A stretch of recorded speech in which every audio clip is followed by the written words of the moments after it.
आज इंटर वालों का प्री बोर्ड का पेपर है हिंदी का। सामान्य हिंदी हो या साहित्य हिंदी हो, जैसे कल हाई स्कूल वालों का पेपर हुआ था, सेम उसी प्रकार से इंटर वालों का पेपर होना है। क्योंकि बोर्ड द्वारा जो पिछली बार 2025 के पेपर बनाए गए थे, सैंपल पेपर, उसी प्रकार के पेपर आपके आने हैं। बिल्कुल बोर्ड के अनुसार ही पेपर आपके। और पहले क्या होता था स्कूल में कि प्री बोर्ड पेपर जो स्कूल से छपवा दिए जाते थे, उसी प्रकार का पेपर होता था। 7 या 8 पेज का पेपर कल हाई स्कूल का आया था, बहुत ही अच्छा पेपर था। इसी प्रकार के आपके बोर्ड एग्जाम में भी आते हैं, बहुत सारे प्रश्न इसमें से मिल सकते हैं। जैसे ये प्री बोर्ड के पेपर हैं पिछले साल के, ठीक है, ऐसा ही पेपर आ सकता है। और ये निबंध कल हाई स्कूल में भी आया था, पर्यावरण प्रदूषण पे, इंटर में भी आपका आ सकता है। सबसे पहले इसमें आपको वही लिखना है, प्रस्तावना लिखना होता है, फिर प्रदूषण के प्रकार, प्रदूषण के कारण, रोकने के उपाय, हानियाँ, उपसंहार, ऐसे हेडिंग डाल के लेकिन बहुत अच्छे मार्क्स आते हैं, ठीक है।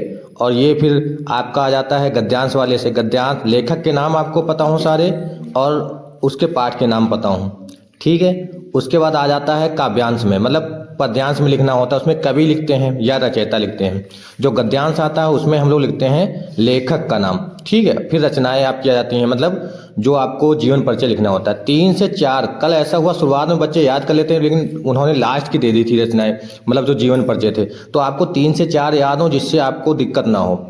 फिर आपका आ जाता है संस्कृत में। संस्कृत में आते हैं पैराग्राफ, पहले गद्यांश वाला, उसके बाद आ जाता है श्लोक वाला। गद्यांश वाला जो होता है कि कौन से पाठ से लिया गया है, और फिर श्लोक आता है आपका।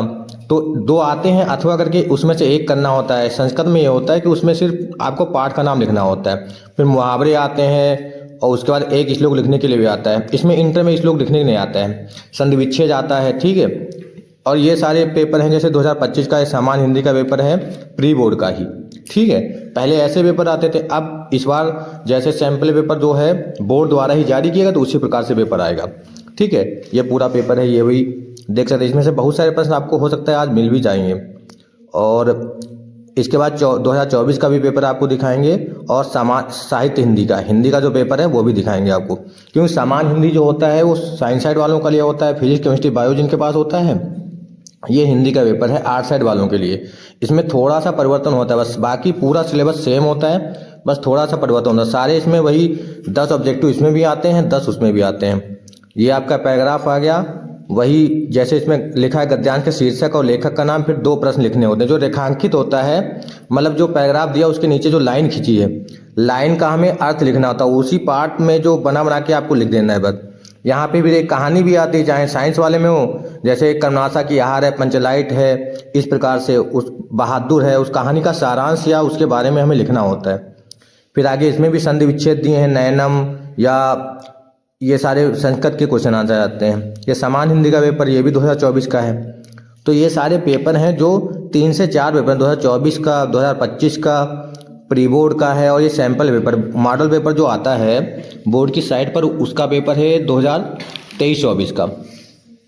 तो इसमें मैंने निशान भी लगा रखे हैं कि इनका आंसर क्या होगा, तो ये आप देख सकते हैं। इसमें भी देखो, सैंपल पेपर में भी जो मॉडल पेपर था, बेरोजगारी की समस्या, ठीक है, गोस्वामी तुलसीदास, किसी एक कवि पर आपको अगर आता है तो जीवनी जो आपको याद है, मतलब ऐसे आता है कि मेरा प्रिय कवि, जैसे कल हाई स्कूल में आया था मेरी प्रिय पुस्तक, तो जो पुस्तक आपको अच्छी लगती है उसके बारे में लिखना था। मेरा प्रिय कवि आता है तो कवि के बारे में, जो आपको जीवनी याद है उस जीवनी के बारे में लिख सकते हैं। और बाकी खंडकाव्य एक आता है, खंडकाव्य का क्वेश्चन मतलब त्यागपथी जो है हर्षवर्धन के बारे में या राजश्री के बारे में, उसकी कहानी आती है। और बाकी जीवन परिचय और गद्यांश में और काव्यांश में, दोनों में आपको जीवन परिचय तैयार कर लेने हैं बस।